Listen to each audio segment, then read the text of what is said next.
할렐루야. 귀한 찬양을 불러주신 우리 성가대원들에게 감사를 드립니다.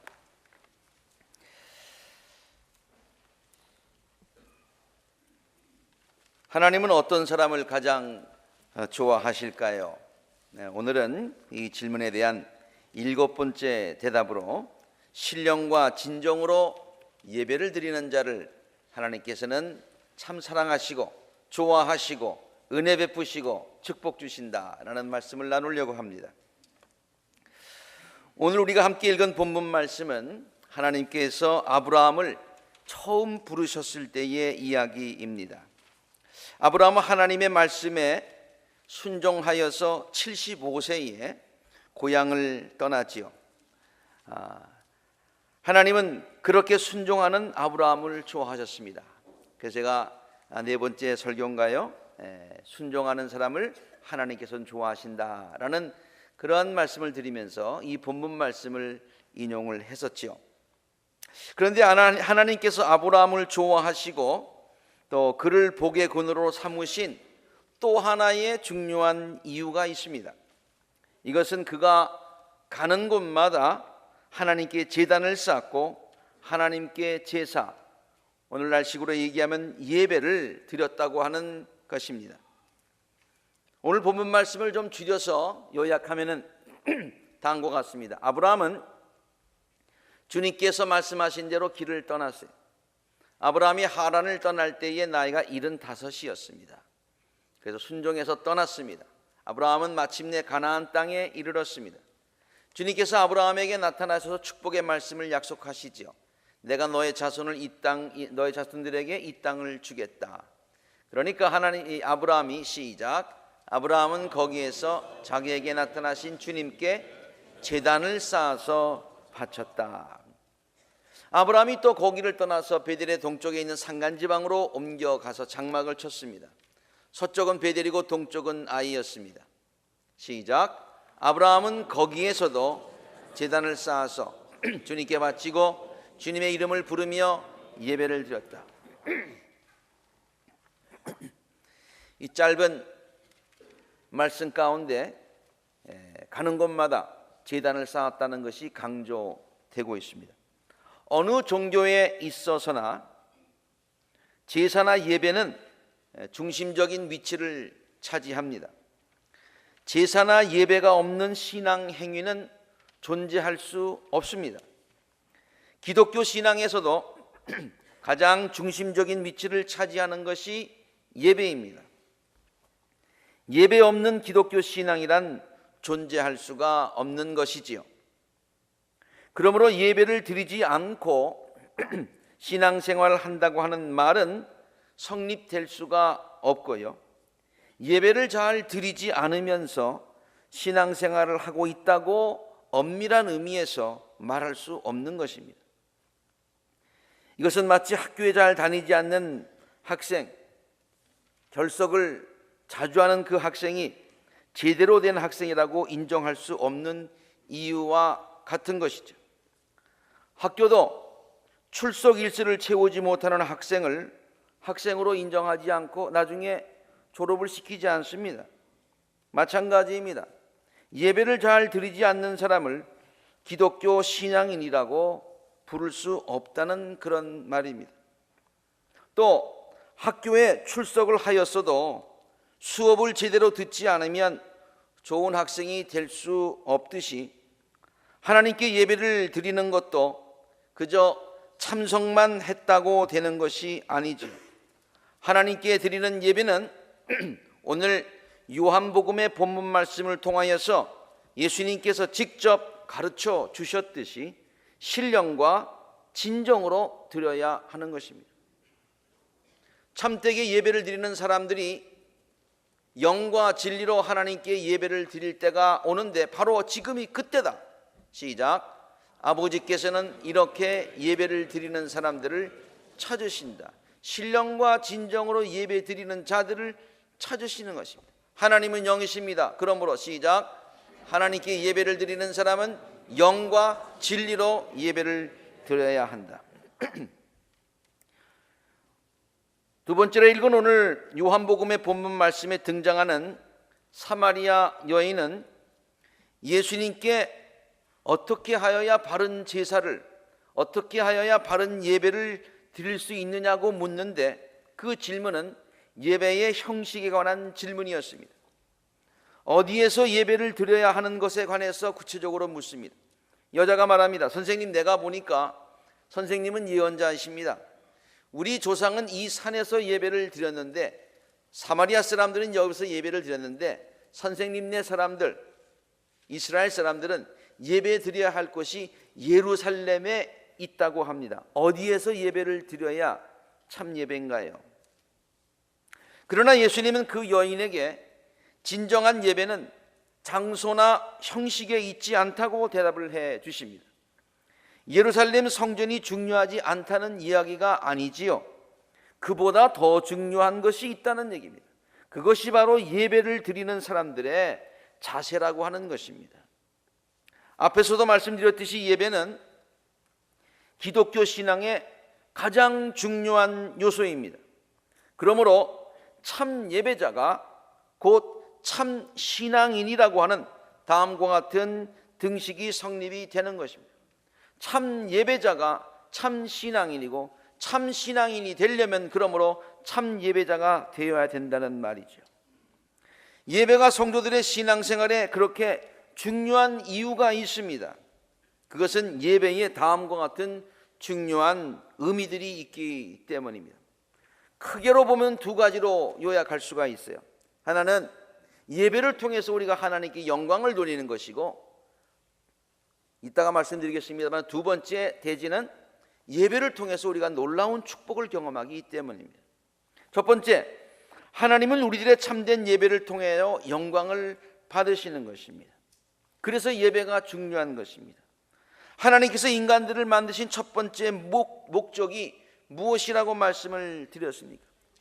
제 생각을 말씀드린 것이 아니라 성경이 우리에게 어떻게 가르치고 있습니까?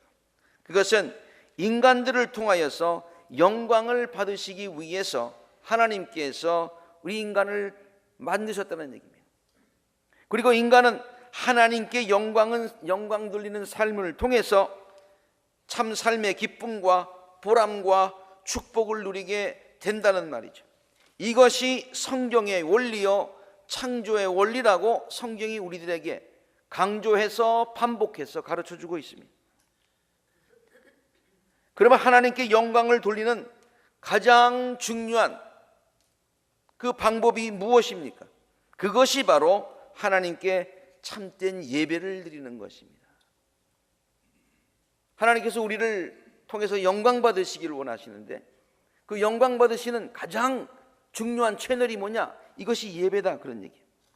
예배의 가장 중요한 목적이 바로 하나님께 영광을 돌리는 것이기 때문입니다. 예배를 영어로 서비스라고 부릅니다.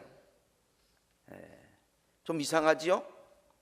저는 맨 처음에 왜 예배를 서비스라고 그러느냐, 그래서 어느 목사님들은 우리도 서비스업에 종사하고 있습니다, 그렇게 얘기를 하시는 분도 있습니다만, 예배를 왜 서비스라고 그러느냐, 그것은 하나님께서 우리들이 드리는 헌신과 봉사, 이 서비스를 통해서 기뻐하시고 영광을 받으시기 때문입니다. 마치 우리가 식당에 가서 좋은 서비스를 받으면 기분이 참 좋아지지요. 그런데 식당에 가서 성의 없는 서비스를 받으면 기분이 어떻습니까? 차라리 안 받는 것만 못하다는 생각이 들지요. 하나님께 드리는 예배도 마찬가지입니다. 하나님께 최대한 마음과 뜻과 정성을 다해서 하나님께 서비스를 드려야 하는 것입니다.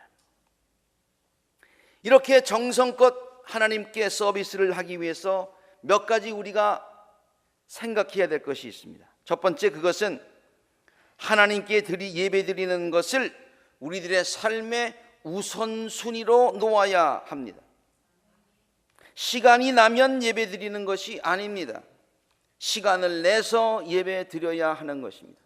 만약에 우리들의 삶의 우선순위에 예배를 둘째 혹은 셋째에 놓게 되면 항상 첫 번째로 치고 들어오는 것이 있습니다.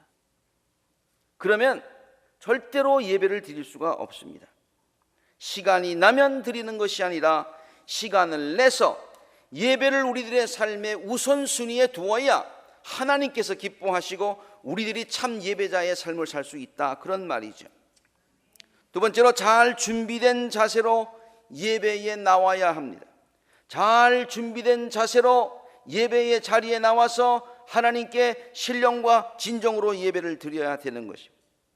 중요한 사람을 만나러 갈 때에 우리들의 복장을 한번 생각해 보시기 바랍니다. 단정하고 정숙한 모습을 갖추어야 되겠지요. 하나님께 예배 드리러 나올 때도 마찬가지입니다. 단정하고 정숙한 복장을 갖추어야 합니다. 세상 사람들도 중요한 모임이 있을 때에 반드시 드레스 코드를 체크하지요. 그리고 그 복장 규정에 맞게 입고 갑니다. 그것이 예의입니다. 또 그래야 그 장소에 들어갈 수도 있습니다. 하나님께 예배 드리러 올 때에도 단정한 모습으로, 정숙한 모습으로 나와야 하는 것이죠. 하나님께 드릴 예물도 미리 정성을 다해서 준비해야 합니다. 하나님께서 기뻐 받으시는 그 제물에 기준이 있습니다. 어떤 제물을 하나님께서 기뻐 받으실까요? 그것은 얼마나 많이 바쳤는가에 있지 않습니다. 얼마나 그 예물에 정성이 들어가 있는가를 하나님께서는 보십니다. 그러므로 하나님께 예물을 드릴 때마다 꼭 한번 진지하게 자신을 물어보고 하나님께 예물을 드려야 됩니다. 이 예물에 정말로 나의 정성이 담겨 있는가? 이 예물은 내가 지금 나의 상황에서 하나님께 드릴 수 있는 최선의 것인가? 내가 드리는 이 예물은 참으로 내가 앞으로 받을 축복을 위한 충분한 씨앗인가? 그것들을 생각해 봐야 한다는 말입니다. 시편 96편은 예배자의 자세를 다음과 같이 가르치고 있습니다. 지금 제가 그저 다른 것들도 많이 있습니다만은 그저 복장과 그 다음에 드리는 예물만 얘기를 했어요. 그런데 이 시편 96편의 6편은 예배자의 자세를 다음과 같이 가르치고 있습니다.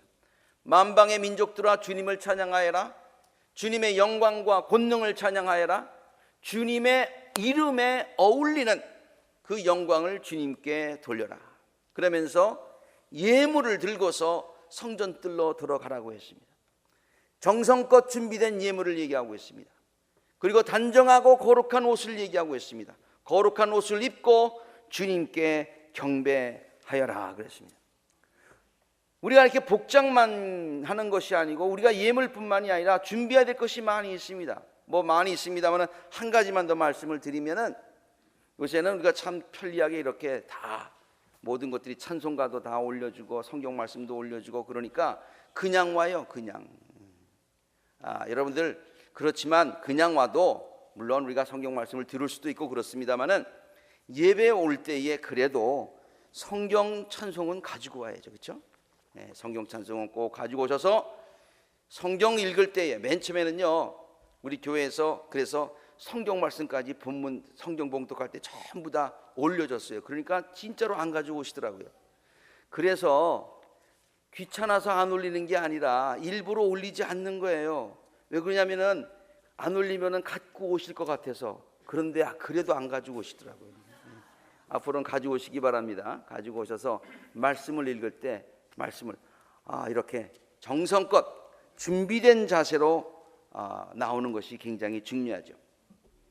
예배 시간을 잘 지켜야 되는 것입니다. 또 하나님께 올바른 제대로 된 서비스를 드리기 위해서는 예배 시간도 잘 지켜야 되는 거예요.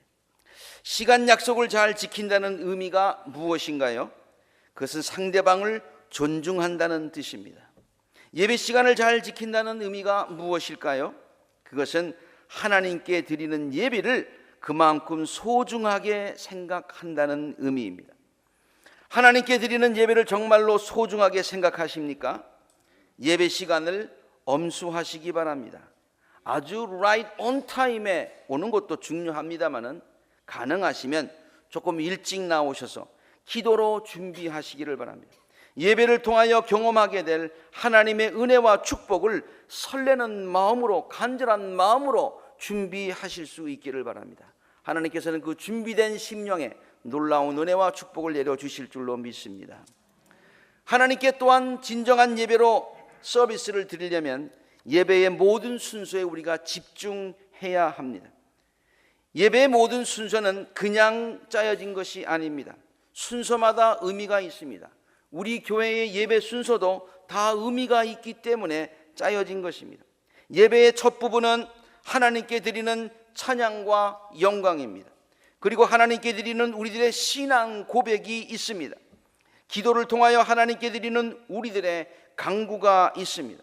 성가대의 찬양을 통하여 하나님께 영광을 올립니다.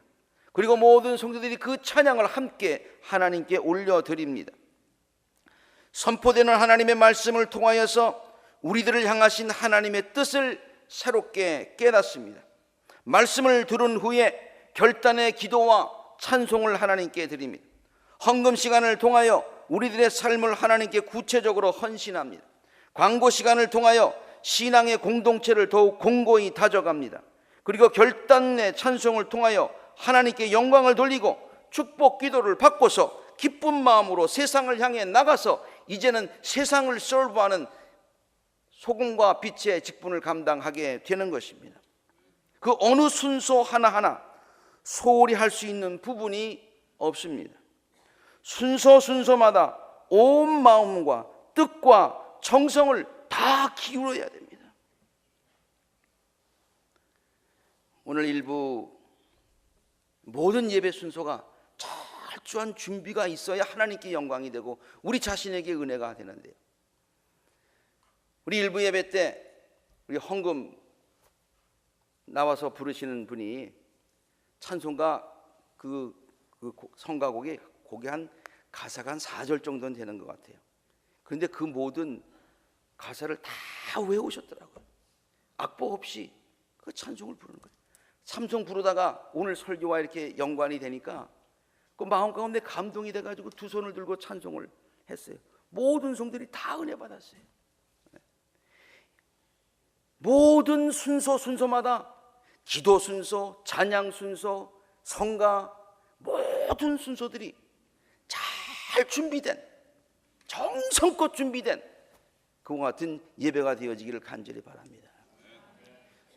성가대 찬양 늘 연습을 잘해가지고 오시지만은 정말로 준비된 그와 같은 자세로, 그래서 곡을 가지고 올라올 때 마음 가운데 컨피던스가 있어가지고 하나님 앞에 마음껏 찬양 드리고 듣는 우리 모두가 함께 은혜를 받아야 되는 거예요. 찬양뿐만이 아니라 순서마다 다 마찬가지입니다. 그래야 이 한 시간의 예배를 통하여서 한 주간을 하나님의 은혜 가운데 넉넉하게 살아갈 힘과 용기와 소망을 얻게 되는 것입니다. 한눈 팔 시간이 없습니다. 예배 중에 인터넷을 검색할 시간도 없습니다. 스마트폰을 보면서 한 주간의 스케줄을 점검할 시간도 없습니다. 설교를 듣다가 설교의 내용이 정말 사실과 맞는지 구글을 통해서 확인할 시간도 없습니다. 더욱이 예배 시간에 좋을 시간이 없습니다. 하나님께 온전하게 영광 드리는 최선의 시간이 되어야 되는 줄로 믿습니다. 나의 삶에 큰 축복이 되는 최선의 시간으로 삼으실 수 있기를 간절히 바랍니다. 첫 번째, 제가 지금까지 말씀드린 요지는 왜 예배가 그렇게 중요하냐? 하나님께서 영광을 받으시기 때문이다. 그럼 온전하게 영광을 돌리려면 어떡하냐? 이러이러한 자세로 예배를 드려야 된다라는 말씀까지 드렸어요. 두 번째 요지입니다. 예배가 우리들의 삶에 중요한 두 번째 이유는요, 그것은 하나님은 참된 예배자들을 축복하시기 때문입니다. 하나님께 첫 번째 요지는 하나님께 영광을 돌릴 수 있는 가장 중요한 채널이요, 두 번째 요지는 예배가 하나님께로부터 축복받을 수 있는 가장 중요한 채널이기 때문입니다. 앞에서 예배가 하나님께 드리는 우리들의 서비스라고 말씀을 드렸는데요, 서비스라고 또 부르는 또 하나의 이유가 있지요. 그것은 예배를 통하여서 하나님께서 우리들을 서비스해 주시기 때문입니다. 우리가 하나님께 서비스 드리는 것도 있지만 하나님이 우리를 기쁘시게 하고 하나님이 우리에게 은혜 주시고 하나님이 우리에게 축복 주셔서 우리의 마음을 기쁘시게 해주시는 하나님의 서비스다, 그런 얘기예요. 예배를 통해서 하나님께서 우리들을 위해서 서비스해 주시는 구체적인 것들이 무엇입니까? 첫 번째, 하나님은 우리들에게 예배를 통하여서 우리들이 세상에서는 경험할 수 없는 놀라운 기쁨을 경험하게 해 주십니다. 이것을 우리는 신령한 기쁨이라고 얘기합니다. 시편 96편의 기자는 예배자들이 경험하게 될 기쁨을 다음과 같이 노래하고 있습니다. 하늘은 즐거워하고 땅은 기뻐 외치며 바다와 거기에 가득 찬 것들도 다 크게 외쳐라. 들과 거기에 있는 모든 것도 다 기뻐하고 뛰어라. 지금 예배를 드리고 하나님께로부터 놀라운 은혜와 축복을 경험하고 나니까 하늘이 즐거워 보이고 땅이 즐거워 보이고 바다와 거기 있는 모든 것들이 다 아름다워 보이는 거예요. 숲속에 있는 나무들까지도 다 아름답게 보이는 거예요. 숲속의 나무들도 모두 즐거이 노래할지어다. 우리가 예배를 통해서 하나님께서 주시는 신령한 기쁨을 우리가 맛보아서 그때는 그것 때문에 근심했는데 이제는 그것조차도 극복할 수 있고 그것조차도 감사할 수 있는 넉넉한 마음과 기쁜 마음과 넓은 마음을 하나님께서 우리에게 경험하게 하실 줄로 믿습니다. 예배를 통해서 오는 축복입니다. 하나님은 예배를 통해서 두 번째로 우리를 만나 주십니다. 예배는 하나님의 임재를 체험하는 중요한 채널이 되기 때문입니다. 물론 하나님께서 우리들의 삶에 늘 동행하시지만 그러나 예배의 자리에서 하나님의 임재를 더 강하게 더 깊게 체험하게 된다는 말이에요. 하나님을 만나게 되면 우리들의 삶의 모든 문제가 해결되게 되죠. 하나님의 사랑을 체험하게 되죠. 하나님의 손길을 통하여서 우리들의 몸과 우리들의 마음과 우리의 영혼이 치유함을 받게 되는 것이죠. 이것이 언제 일어납니까? 예배의 자리에서 일어나더라, 그런 얘기예요. 세 번째로 우리는 예배를 통하여서 그리스도의 구속의 은총을 다시 한번 깨닫게 되고 죄 씻김의 경험과 그리스도를 통한 구원의 기쁨과 영생에 대한 확신을 갖게 되는 것입니다. 마지막으로 우리는 예배를 통하여서 성화를 경험하게 됩니다. 우리가 무엇을 원하고 있습니까? 크리스찬으로 살면서 거룩한 삶을 살기를 원하죠. 그것이 언제 이루어진다는 말입니까? 예배에 이루어진다는 말입니다. 신학교 다닐 때에 예배에 관해서